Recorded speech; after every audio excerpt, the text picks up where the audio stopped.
कहते हैं कुछ रास्ते सिर्फ आपको मंजिल तक पहुंचाने के लिए नहीं होते, बल्कि वो आपको कुछ ऐसे अनुभव दे जाते हैं जो आप जीवन भर चाहकर भी भूल नहीं पाते। और उन रास्तों में सबसे खतरनाक है सीधी और सिंगरौली जिले के बीच से निकलने वाला NH39 वाला वो रास्ता। ये हाईवे रहस्यमयी दुर्घटनाओं के लिए मशहूर है। घना जंगल, पल पल बदलता वातावरण इस हाईवे को और भी भयानक रूप देते हैं। जिनको इस जगह के बारे में पता है वो इस जगह से दूर ही रहते हैं। कई लोगों का कहना है कि उन्होंने इस रूट पर एक ट्रक को चलते हुए देखा है, जो चलते चलते अचानक उनकी आंखों के सामने से ओझल हो गया। कई लोगों का तो यह भी मानना है कि वो एक भूतिया ट्रक है, जो किसी को अगर एक बार नजर आ जाए तो वो जिंदा नहीं बचता, यहां तक कि उसकी लाश भी नहीं मिलती। सन 2009 मई का महीना लग चुका था और बच्चों की गर्मी की छुट्टियां भी शुरू हो चुकी थीं। बच्चों की पढ़ाई का तनाव खत्म होते ही इंदौर में रहने वाले शर्मा परिवार ने तय किया कि इस बार वे अपने गांव जाएंगे, जो झारखंड में पड़ता था। लेकिन वो इस बार ट्रेन से नहीं बल्कि कार से बाय रोड जाने वाले थे। वो पूरे सफर का मजा लेना चाहते थे। शर्मा परिवार में राजेश शर्मा, उनकी पत्नी सुनीता और 2 बच्चे थे। उनकी बेटी रिया जो कि 7 साल की थी और बेटा आदित्य जो करीब 9 साल का था। दोनों बच्चे बहुत ही नटखट और शरारती थे। वो सोमवार की सुबह थी। सामान पैक करने के बाद राजेश ने घर पर ताला लगाया और फिर वो पूरा परिवार निकल पड़ा एक सुहाने सफर पर। और उनकी मंजिल थी उनका गांव। सबने सोचा था कि यह लंबी रोड ट्रिप मजेदार होगी, लेकिन कौन जानता था कि यह सफर एक ऐसा मोड़ लेगा जिसे वे कभी भूल नहीं पाएंगे। इंदौर से कार चल चुकी थी। हर कोई बहुत खुश था। हाँ, थोड़ी गर्मी जरूर थी, लेकिन ऐसी वाली कार होने की वजह से उनको गर्मी से फर्क नहीं पड़ रहा था। वो सभी हंसी मजाक करते हुए सफर का आनंद ले रहे थे। जैसे जैसे वे आगे बढ़ते जा रहे थे वैसे वैसे शहरी शोर कम होता जा रहा था। हरे भरे पेड़ों के बीच से निकलता रास्ता और ठंडी हवाएं एक सुकून सा महसूस करवा रही थी। शाम होते होते वो लोग मध्य प्रदेश के सीधी जिले में दाखिल हुए। रास्ता बहुत सुनसान सा था। बीच बीच में उस हाईवे के किनारे छोटे मोटे ढाबे भी दिख रहे थे। वो लंबी और वीरान सड़क उस घने जंगल के बीच से किसी नागिन की तरह बल खाती हुई निकल रही थी। एक जगह रास्ते में उन्हें एक ढाबा नजर आया, जहां पर रुककर उन सब ने खाना खाया और फिर इधर उधर की बातें करने लगे। शहर के मुकाबले वहां का वातावरण बहुत ही सुकून भरा था। शहर की भीड़ भाड़ में तो ये सब नसीब भी नहीं होता। उसी समय बातों बातों में राजेश के मुंह से NH39 की बात निकल गई। उसके मुंह से NH39 का जिक्र होते ही वहां बैठे एक बुजुर्ग ने उनसे पूछा, क्या आप लोग NH39 की ओर जा रहे हैं? उस बुजुर्ग की बात सुनकर राजेश ने कहा, जी चाचा जी, दरअसल हम लोग अपने गांव जा रहे हैं और NH39 वाले रास्ते से जाने पर हमारा वक्त भी बचेगा। राजेश की बात सुनते ही उस बुजुर्ग ने उसको समझाते हुए कहा, बेटा मेरी बात मानो, उस रास्ते से मत जाओ। वैसे भी अभी अंधेरा होने वाला है और रात में उस रास्ते पर सफर करना ठीक नहीं है। लेकिन राजेश और उसकी पत्नी ने बुजुर्ग की बात को हंसी में टाल दिया। चलो बच्चों, अब जाने का वक्त हो गया, राजेश ने बच्चों से कहा और फिर वो सब वहां से कार की तरफ जाने लगे। वो बुजुर्ग उनको समझाता रह गया, लेकिन उन्होंने उसकी एक न सुनी। उस समय लगभग शाम के 5 बज रहे थे। आगे जाकर वो लोग NH39 के उस कुख्यात हिस्से में दाखिल हुए जिसके बारे में ढाबे पर उस बुजुर्ग ने बताया था और चेतावनी दी थी कि वो लोग उस रास्ते से ना जाएं। लेकिन ये रास्ता गूगल मैप्स पर फास्टेस्ट रूट दिखा रहा था, इसलिए राजेश को यही रास्ता सही लगा। सड़क बिल्कुल खाली थी, चारों तरफ जंगल और सूरज तेजी से ढल रहा था। हवा भी शांत थी, जैसे पेड़ भी सांस रोके खड़े हों। राजेश ने धीमे से कहा, यह जगह बड़ी अजीब लग रही है। सुनीता ने कार की खिड़की से बाहर देखा। पेड़ों के बीच कुछ कुछ ऐसी घुप अंधेरी जगहें थीं जहां सूरज की रोशनी तक नहीं पहुंच रही थी। बच्चे अचानक शांत हो गए, जैसे किसी अनजानी बेचैनी ने कार के अंदर जगह बना ली हो। करीब 20 मिनट बाद रास्ता अचानक खराब होने लगा। बड़े बड़े गड्ढे, उखड़ी हुई डामर की परत और बीच बीच में मिट्टी के उभार। राजेश ने कार की स्पीड कम कर दी। वो नहीं चाहता था कि ऐसी जगह पर गाड़ी खराब हो जाए। अचानक वातावरण में एक अजीब सा बदलाव आने लगा। हवा में धीरे धीरे भारीपन सा लगने लगा। जंगल मानो और गहरा होता जा रहा था और आसमान में अंधेरा तेजी से फैल रहा था। कार धीरे धीरे आगे बढ़ रही थी। सड़क अब बिल्कुल सुनसान सी लग रही थी। ऊपर से चारों तरफ कोहरा भी गहराता जा रहा था। राजेश ने कार के बाहर देखते हुए कहा, यह सब क्या हो रहा है? गर्मी के मौसम में कोहरा? तभी कहीं दूर से एक आवाज आई। ऐसा लग रहा था जैसे कोई ट्रक उन्हीं की ओर आ रहा हो। राजेश ने कार रोककर आगे पीछे देखा, लेकिन कहीं भी कोई ट्रक नजर नहीं आ रहा था। लेकिन फिर भी ट्रक की धीमी आवाज आ रही थी। वो इधर उधर देखते हुए अपनी पत्नी से बोला, तुमने कुछ सुना? ऐसा लग रहा है जैसे इधर की ओर कोई ट्रक आ रहा है। लेकिन सुनीता ने ना में सर हिलाते हुए कहा, नहीं तो पूरा रास्ता तो सुनसान पड़ा है। लगता है तुम्हें कोई गलतफहमी हो गई है। राजेश ने कहा, शायद तुम सही कह रही हो सकता है इस वातावरण का असर हो। इतना कहते हुए वो गाड़ी धीरे धीरे आगे बढ़ाने लगा। लेकिन कुछ दूर आगे जाते ही अचानक उनकी गाड़ी बंद पड़ गई। अब इसे क्या हो गया? इतना कहते हुए राजेश ने पेट्रोल मीटर पर देखा तो पेट्रोल तो गाड़ी में बहुत था। फिर गाड़ी अचानक बंद कैसे पड़ गई? राजेश ने गाड़ी स्टार्ट करने की बहुत कोशिश की, लेकिन गाड़ी स्टार्ट ही नहीं हो रही थी। अब तो बच्चों को भी डर लगने लगा था। राजेश चेक करने के लिए गाड़ी से उतरने को ही था कि तभी सुनीता ने उसे गाड़ी से उतरने के लिए मना कर दिया। उसे कुछ ठीक नहीं लग रहा था। इस पर राजेश ने उसे समझाते हुए कहा, अरे तुम बेमतलब इतना घबरा रही हो, तुम बच्चों के साथ बैठो, मैं देखता हूं कि क्या गड़बड़ी है। इतना कहते हुए राजेश गाड़ी से उतरा और फिर गाड़ी का बोनट खोलकर चेक करने लगा। लेकिन गाड़ी में तो कोई भी खराबी नजर नहीं आ रही थी। फिर गाड़ी यूं बंद क्यों पड़ गई? तभी उसको सामने से आती हुई रोशनी दिखाई दी। कोई गाड़ी उन्हीं की ओर आ रही थी। थोड़ा नजदीक आने पर राजेश ने देखा एक शख्स बाइक पर उसकी ओर आ रहा था। राजेश ने उसको हाथ दिखाते हुए रोकने का इशारा किया। उसका इशारा देखते ही वो शख्स उसके पास आकर रुक गया।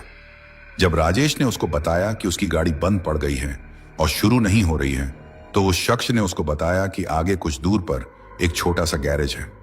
उसने ये भी बताया कि वो उसी ओर जा रहा है और वो उस गैरेज के मैकेनिक को बोल देगा कि वहां पर आकर उनकी गाड़ी चेक कर ले। इस पर राजेश ने कहा, जी आपका बहुत बहुत शुक्रिया। राजेश के इतना कहते ही वो शख्स वहां से आगे बढ़ गया। अब राजेश कार में बैठ गया। उसने अपनी पत्नी को सब कुछ बता दिया। लेकिन हैरानी वाली बात तो यह थी कि ना तो सुनीता ने किसी बाइक को वहां से आते जाते देखा और ना ही कोई आवाज सुनी। फिर राजेश ने जिस बाइकर से मदद मांगी थी, आखिर वो कौन था? उन्होंने बहुत देर तक मैकेनिक का इंतजार किया, लेकिन वहां कोई मैकेनिक नहीं आया। अब राजेश को लगा कि उसे खुद ही जाकर उस मैकेनिक को वहां लाना पड़ेगा। उसने सुनीता को बच्चों का ध्यान रखने के लिए कहा और फिर उस ओर चल पड़ा जिस ओर उस बाइक वाले शख्स ने गैरेज होने की बात कही थी। सुनीता और बच्चे गाड़ी में चुपचाप डरे सहमे से बैठे हुए थे। वहां का माहौल भी इतना डरावना था कि किसी को भी ऐसे में डर लगने लगे। राजेश को गए हुए 1 घंटे से ऊपर हो गया था। अब सुनीता को उसकी चिंता हो रही थी। उसने उसको फोन भी लगाया, लेकिन उसका फोन नॉट रीचेबल आ रहा था। तभी अचानक वहां पर घना कोहरा छाने लगा। वहां आसपास कुछ भी नजर नहीं आ रहा था। ऊपर से अब तो उस जंगल से अजीब अजीब सी आवाजें भी आने लगी थीं, जैसे वहां आसपास कोई जानवर हो। सुनीता और बच्चे गाड़ी की खिड़की से बाहर देखने लगे, लेकिन उन्हें वहां पर कुछ भी दिखाई न दिया। तभी अचानक गाड़ी को एक धक्का सा लगा। ऐसा लगा जैसे कोई चीज आकर गाड़ी से टकराई हो। सुनीता और बच्चे बहुत ज्यादा डरे हुए थे। अब गाड़ी के बाहर से गुर्राने की अजीब सी आवाजें आ रही थीं, जिसको सुनकर सुनीता के हाथ पैर ठंडे पड़ गए। उसको अपनी नहीं, अपने बच्चों की चिंता हो रही थी। कुछ देर बाद जब सब कुछ शांत हो गया, तभी सुनीता को थोड़ी दूर कोहरे में एक परछाई सी दिखी। सुनीता ने बच्चों को समझाया कि वो बिल्कुल भी आवाज ना करें और ना ही कोई हरकत करें। वो परछाई धीरे धीरे नजदीक आ रही थी। जब वो थोड़ा और करीब आई तो सुनीता ने देखा वो तो राजेश था और उसके साथ एक अनजान शख्स भी था। राजेश को देखकर उसकी जान में जान आई। वो कार से बाहर आई और चिंता भरी नजरों से राजेश को देखते हुए पूछा, आप कहां रह गए थे? आपको पता भी है कि हम लोगों की क्या हालत हो गई थी। देखिए बच्चे भी कितने डरे हुए हैं। राजेश उसकी चिंता समझ सकता था। उसने उसको बताया कि उस अजनबी ने जिस गैरेज का नाम बताया था वो तो उसे मिला ही नहीं, लेकिन उससे थोड़ा आगे जाने पर दूसरा गैरेज मिल गया और वो उसी गैरेज के मैकेनिक को अपने साथ लेकर आया था। सुनीता ने कहा, अच्छा अब जल्दी से गाड़ी ठीक करवाइए, मुझे यहां बहुत डर लग रहा है। ना जाने कैसी कैसी डरावनी आवाजें आ रही हैं। सुनीता की बात सुनते ही राजेश ने उस मैकेनिक को इशारा किया। उसके बाद वो मैकेनिक गाड़ी का बोनट खोलकर गाड़ी को चेक करने लगा। गाड़ी अच्छी तरह से चेक करने के बाद मैकेनिक को समझ आ गया कि गाड़ी में क्या खराबी थी। उसके कुछ ही देर बाद उसने राजेश से कहा कि वो गाड़ी स्टार्ट करे। राजेश ने जब गाड़ी में चाबी डालकर घुमाई तो पहली बार में ही गाड़ी स्टार्ट हो गई। राजेश गाड़ी से बाहर आया और फिर उस मैकेनिक को उसके काम के पैसे दे दिए। पैसे लेने के बाद उस मैकेनिक ने उससे कहा, साहब, आपको रात में इस रास्ते से नहीं आना चाहिए था। वो तो आपकी किस्मत अच्छी है जो अभी तक आप सब सही सलामत हो, नहीं तो आज तक जो भी इस रास्ते पर आया वो जिंदा नहीं लौटा। लेकिन राजेश ने उसकी बातों को मजाक में ले लिया। उसने उससे कहा कि जब ये जगह इतनी ही खतरनाक है तो फिर वो यहां पर क्या कर रहा है, और खतरे का पता होने के बावजूद उसने ऐसी जगह पर गैरेज क्यों खोला। उसका सवाल सुनकर वो मैकेनिक उसको एक ताबीज दिखाते हुए बोला, साहब, इस ताबीज के होते हुए कोई भी बुरी ताकत मेरा कुछ नहीं बिगाड़ सकती। मेरे पास एक और ताबीज है, आप चाहें तो वो आप रख लीजिए। ये ताबीज आपको बुरी ताकतों से बचाएगा। राजेश को इन सब चीजों पर जरा भी भरोसा नहीं था। उसने उसका वो ताबीज देखते हुए कहा, अरे, क्या तुम भी आज के जमाने में भूत प्रेत पर विश्वास करते हो? तुम्हें अपने पैसे मिल गए ना, अब निकलो और अपना ये ताबीज भी अपने पास ही रखो। उसकी बात सुन मैकेनिक ने कहा, साहब, मैं तो बस आपकी मदद करना चाहता था, बाकी आगे आपकी मर्जी। उतना कहते हुए वो मैकेनिक वहां से चला गया। राजेश सुनीता को कार में बैठने के लिए कहता है। उसके बाद वो लोग वहां से आगे चल देते हैं। कुछ दूर जाने के बाद अचानक कार के ऊपर कुछ गिरने की आवाज आती है। राजेश ने गाड़ी रोकी और बाहर निकलकर देखा तो कार के ऊपर एक मरा हुआ कौवा पड़ा था। राजेश ने वहीं पास पड़ी एक लकड़ी उठाई और उस कौवे को नीचे गिरा दिया। जब वो गाड़ी में बैठा तो सुनीता ने उससे पूछा, क्या हुआ, क्या था? राजेश ने पहले तो अपने दोनों बच्चों को देखा, उसके बाद धीरे से सुनीता से कहा, कुछ नहीं यार, बस एक मरा हुआ कौवा पड़ा था। राजेश की बात सुनते ही सुनीता ने कहा, मरा हुआ कौवा?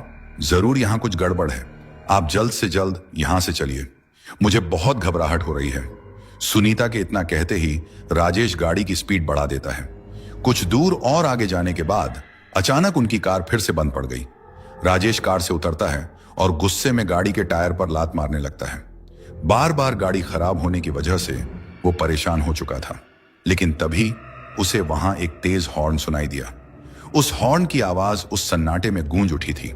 राजेश को लगा कि अब वही गाड़ी वाला उसकी कोई मदद कर सकता है। उसने उसको हाथ दिखाकर रुकने का इशारा किया। वो ट्रक उससे थोड़ी ही दूरी पर रुक गया था, लेकिन उसमें से कोई नीचे नहीं उतरा।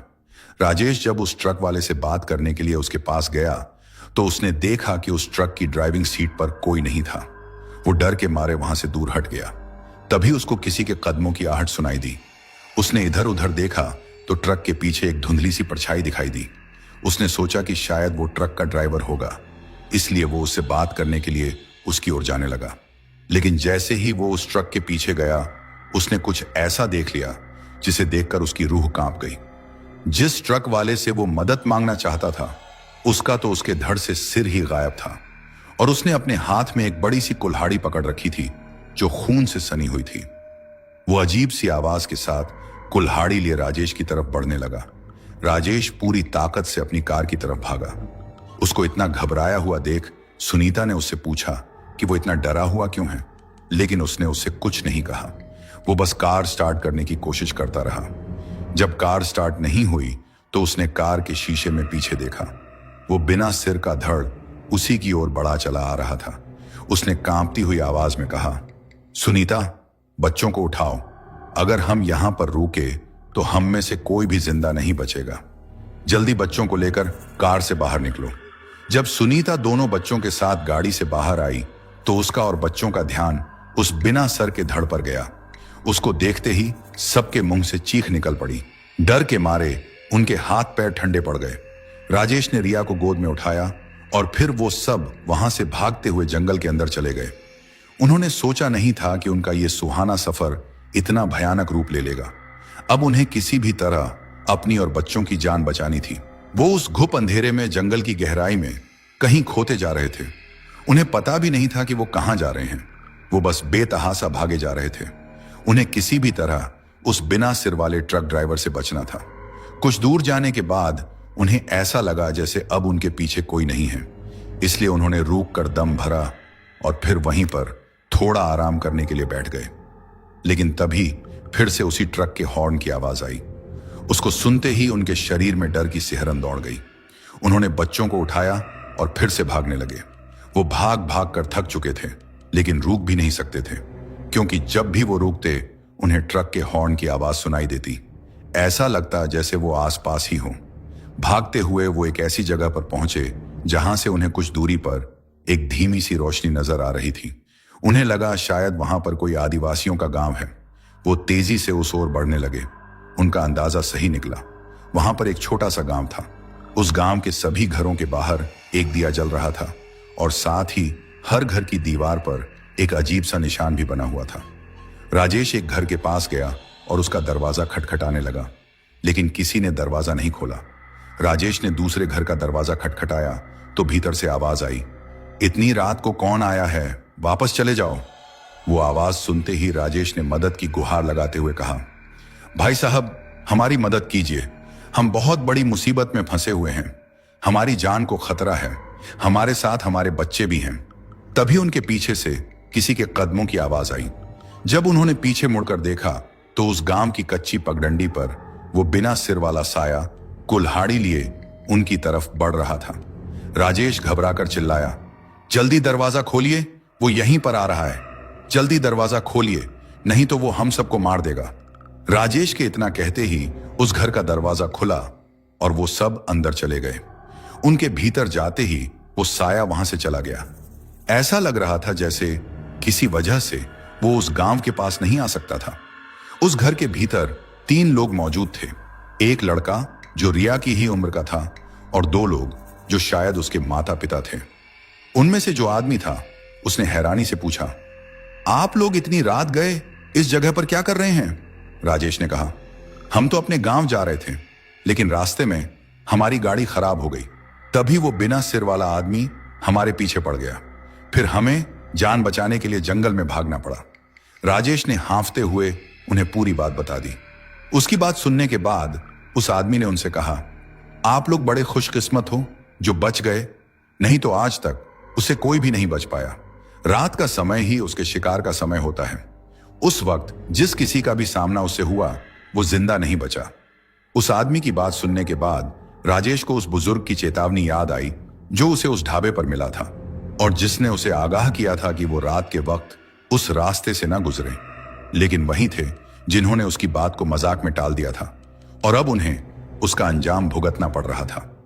राजेश ने उस आदमी से पीने के लिए पानी मांगा, क्योंकि वो सब भाग भाग कर बहुत ज्यादा थक चुके थे और उन्हें काफी जोर की प्यास भी लगी थी। उस आदमी की पत्नी ने पास में रखे हुए एक मटके से सबको पानी पिलाया।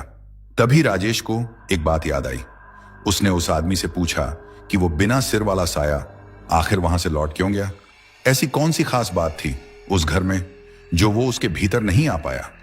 उसका सवाल सुनने के बाद उस आदमी ने पहले तो उनको आराम से बैठने के लिए कहा, उसके बाद उन्हें वो राज बताना शुरू किया जो सिर्फ वो गांव वाले ही जानते थे। दरअसल वो सरकटा भी उन्हीं लोगों में से एक था। उसका नाम भोला था। कुछ साल पहले वो काम काज के लिए शहर चला गया था। वहीं पर वो अपने मालिक का ट्रक चलाया करता था। वो जब भी शहर से गांव आता था, गांव वालों के लिए कुछ ना कुछ लाया करता था। एक बार जब भोला अपने साथी कंडक्टर के साथ अपना ट्रक लेकर उस जंगल के हाईवे से गुजर रहा था, तब कुछ लोगों ने उनसे मदद मांगी। उन्होंने उनसे पूछा कि क्या वो उन लोगों को आगे तक छोड़ सकते हैं। भोला और उसके साथी ने भी इंसानियत के नाते उनकी मदद की और उन्हें अपने ट्रक में बिठा लिया। उस समय उसके ट्रक में गांजा और अफीम लदा हुआ था, जिसकी जानकारी ना तो खुद भोला को थी और ना ही उसके साथी कंडक्टर को। उन्हें बस एक पता दिया गया था और उनसे कहा गया था कि वो लोग उस ट्रक को वहां पर छोड़कर वापस आ जाएं। लेकिन जो लोग मदद के बहाने उनके ट्रक में चढ़े थे, उन्हें इस चीज की पूरी जानकारी थी। उस समय रात का वक्त हो रहा था। भोला और उसका साथी कंडक्टर रेडियो पर गाने सुनते और गुनगुनाते हुए चले जा रहे थे। तभी उनके बगल में बैठे शख्स ने अचानक उनसे ट्रक रोकने के लिए बोला। उसने कहा कि उसको तेज बाथरूम आई है। भोला ने ट्रक साइड में रोक दिया और उससे कहा कि जल्दी करके आए, क्योंकि वो रास्ता ठीक नहीं था। उस रास्ते पर अक्सर रात के वक्त ट्रक वालों के साथ लूटपाट होती रहती थी। वो शख्स ट्रक से नीचे उतरा और फिर ट्रक के पीछे जाकर अपने साथियों को उतरने के लिए बोला। उन सभी लोगों ने अपने पास हथियार छुपा रखे थे। किसी के पास देशी कट्टा था तो किसी के पास खंजर। तभी उनमें से एक आदमी ने, जिसके पास देशी कट्टा था, निकालकर भोला और उसके साथी कंडक्टर पर तान दिया और उन दोनों को ट्रक से नीचे उतरने के लिए बोला।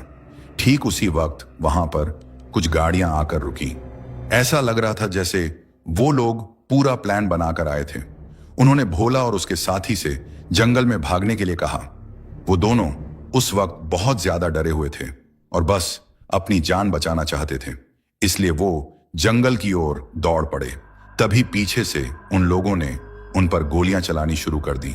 उसी वक्त भोला को गोली लग गई और उसने वहीं पर दम तोड़ दिया, लेकिन उसका साथी जान बचाकर वहां से भाग निकला। भोला की जान लेकर भी उनका मन नहीं भरा। उन्होंने उसका सिर उसके धड़ से अलग कर दिया ताकि ऐसा लगे जैसे ये काम नक्सलियों का है, क्योंकि उन दिनों उस जंगल में नक्सलियों का एक ग्रुप छुपा हुआ था। उन्होंने इसी तरह कुछ दिनों पहले जंगल की जांच करने आए कुछ अधिकारियों की हत्या करके उनके सर भी उनके धड़ से अलग कर दिए थे। और अब यही तरीका उन लुटेरों ने भी अपनाया ताकि सारा इल्जाम उन नक्सलियों पर आ जाए। लेकिन भोला का जो साथी कंडक्टर वहां से बचकर भाग निकला था, उसने गांव वालों को पूरी सच्चाई बता दी।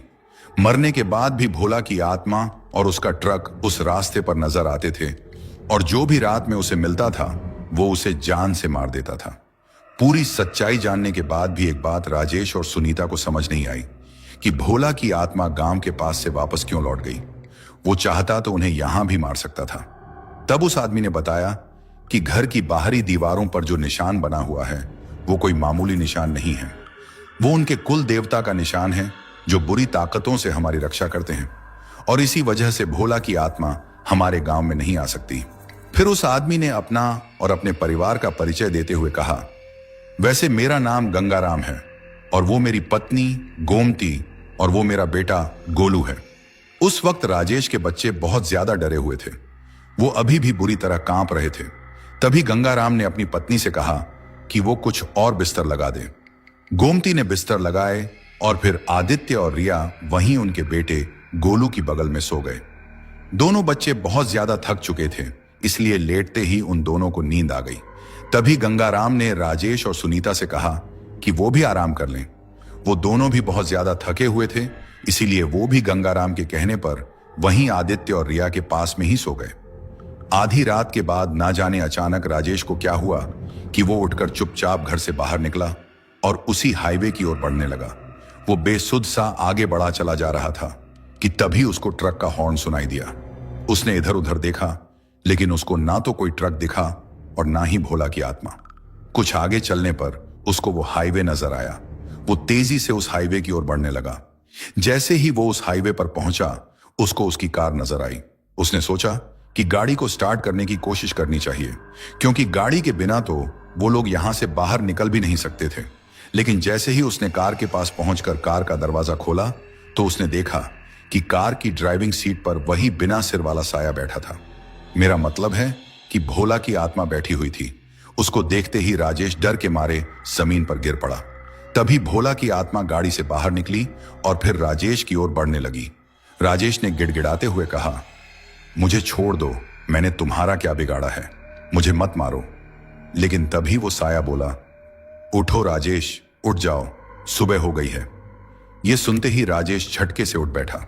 उसने अपने आसपास देखा तो वो उस घर में ही था और उसके पास में ही बिस्तर पर बाकी सब सोए हुए थे। राजेश अपने मन में ही बुदबुदाया, ओह, तो वो एक सपना था, मेरी तो जान ही निकल गई थी। और फिर वो अपनी पत्नी और बच्चों को देखने लगा। सुबह हो चुकी थी। जंगल से आती पक्षियों की चहचहाहट वहां साफ सुनाई दे रही थी। गंगाराम पहले ही उठ चुका था। उसने राजेश को जगा हुआ देखा तो बोला, राजेश जी, चलिए मैं आपको सड़क तक छोड़ देता हूं। मैंने पहले ही एक मैकेनिक को खबर भिजवा दी है, वो भी वहां आता ही होगा। आप उसे अपनी गाड़ी दिखा देना, वो आपकी गाड़ी ठीक कर देगा। राजेश ने गंगाराम को शुक्रिया करते हुए कहा, आपका बहुत बहुत शुक्रिया गंगाराम जी। अगर आप नहीं होते तो ना जाने हमारा क्या होता। राजेश की यह बात सुनते ही गंगाराम ने उसको इशारे से चुप रहने के लिए कहा। वो नहीं चाहता था कि बच्चे इस तरह की बातें सुने। इसके बाद गंगाराम ने अपने साथ गांव के 2-3 और लोगों को भी ले लिया। दिन निकल चुका था, इसलिए उनको साथ में चलने में कोई दिक्कत नहीं थी। वो बस रात में बाहर निकलने से डरते थे और डर की वजह से ही उन्होंने रात में राजेश और उसके परिवार के लिए दरवाजा नहीं खोला। उन्होंने अपने किए पर राजेश और उसके परिवार से माफी भी मांगी। राजेश भी उनकी सिचुएशन समझ सकता था, इसलिए उसने उन्हें माफ कर दिया। राजेश, सुनीता और उनके बच्चे गंगाराम के पीछे पीछे चल दिए। कुछ दूर चलने के बाद उन्हें वो सड़क नजर आई, लेकिन जब वो सड़क पर पहुंचे तो उन्हें वहां उनकी गाड़ी कहीं भी नजर नहीं आई। गंगाराम ने सड़क के दोनों तरफ देखते हुए राजेश से पूछा, आपने तो कहा था कि आप लोग गाड़ी से आए थे, लेकिन यहां पर तो कोई गाड़ी नहीं है। राजेश को खुद भी समझ नहीं आ रहा था कि उसकी गाड़ी आखिर गई कहां, क्योंकि उसे अच्छे से याद था कि उसकी गाड़ी वहीं आसपास ही खड़ी थी। गंगाराम ने फिर से कहा, लगता है आपकी गाड़ी चोरी हो गई। रात में भले ही इस रोड पर कोई आता जाता ना हो, लेकिन दिन में इस रोड पर लोगों की आवाजाही होने लगती है। गंगाराम ने राजेश से इतना भर कहा ही था कि तभी एक तेज हॉर्न की आवाज सुनाई दी। उस आवाज से राजेश, सुनीता और उनके दोनों बच्चे कांप उठे। उन्हें ऐसा लगा जैसे भोला की आत्मा फिर से वहां आ गई है। लेकिन जब उन्होंने पीछे पलटकर देखा तो एक ट्रक हॉर्न बजाता हुआ उनकी तरफ चला आ रहा था। उस ट्रक को देखते ही राजेश और सुनीता अपने बच्चों के साथ गंगाराम और उनके साथियों के पीछे खड़े हो गए। ये देखकर गंगाराम ने उनसे कहा, अरे आप लोग घबराइए मत, ये वो ट्रक नहीं है जो आप लोग सोच रहे हो। मैंने कहा था ना कि दिन चढ़ते ही इस रोड पर लोगों की आवाजाही शुरू हो जाती है। लेकिन अभी भी मुसीबत टली नहीं थी। बिना गाड़ी के वो लोग वहां से बाहर नहीं निकल सकते थे, क्योंकि वो हाईवे बहुत लंबा चौड़ा था। ऊपर से उस रास्ते पर लूटपाट के डर से कोई अपनी गाड़ी भी नहीं रोकता था। वो सब बात कर ही रहे होते हैं कि तभी वहां पर वो मैकेनिक भी आ जाता है जिसको गंगाराम ने बुलवाया था। लेकिन अब जब गाड़ी ही गायब थी तो वो क्या ही ठीक करता। जब उसे पता चला कि राजेश की गाड़ी चोरी हो गई है तो उसने उनको बताया कि लगभग 1 घंटे पहले कुछ लोग एक कार को ट्रैक्टर के पीछे बांध कर ले जा रहे थे। उसने उनसे पूछा था कि गाड़ी ठीक करवानी है क्या, लेकिन उन्होंने उससे कुछ नहीं कहा और आगे चले गए। जब उस मैकेनिक ने राजेश को गाड़ी का नंबर बताया तो पक्का हो गया कि वो उसी की गाड़ी थी और वो चोर थे जो उसकी गाड़ी चुरा कर ले गए। राजेश ने सोचा कि पुलिस को फोन करके गाड़ी चोरी की रिपोर्ट लिखवानी चाहिए, लेकिन उसके फोन में नेटवर्क ही नहीं था। जब उसने सुनीता से पूछा तो उसके फोन में भी नेटवर्क गायब था। गंगाराम ने कहा, राजेश जी, यहां पर फोन का नेटवर्क काम नहीं करता है। यही नहीं, यहां से कई किलोमीटर तक आपको नेटवर्क नहीं मिलेगा। गंगाराम की बात सुनने के बाद राजेश ने अपना मोबाइल वापस अपनी जेब में रख लिया। अब समस्या ये थी कि वो लोग वहां से बाहर कैसे निकले। बिना गाड़ी के तो वहां से निकलना मुमकिन ही नहीं था, और अगर वो पैदल जाते भी तो उनको वहां से निकलते निकलते शाम हो जाती। उन्होंने वहां से गुजरने वाले बहुत से लोगों से लिफ्ट मांगने की कोशिश की, लेकिन किसी ने भी गाड़ी नहीं रोकी। अब उनके पास पैदल जाने के अलावा और कोई रास्ता नहीं बचा था। लेकिन अब उन्होंने गांव जाने का इरादा बदल दिया था, क्योंकि अगर वो उस तरफ जाते तो वो रास्ता और भी लंबा पड़ता और पक्का उन्हें जंगल से निकलते निकलते रात हो जाती। वहीं अगर वो वापस पीछे लौटते तो 4 से 5 घंटों में आबादी वाले इलाके में पहुंच जाते। वहां से उन्हें कोई बड़ी गाड़ी जैसे कि बस वगैरह मिल सकती थी। उस वक्त सुबह के 10 बज रहे थे। अब राजेश और उसका परिवार और समय नहीं गंवा सकता था, इसलिए उन्होंने गंगाराम और बाकी लोगों को अलविदा कहा और फिर पैदल ही वहां से चल पड़े।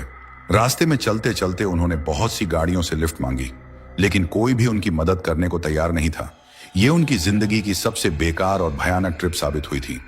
करीब 4 से 5 घंटों में वो एक आबादी वाले इलाके में पहुंच गए, जहां से वो एक बस पकड़कर अपने शहर की ओर निकल पड़े।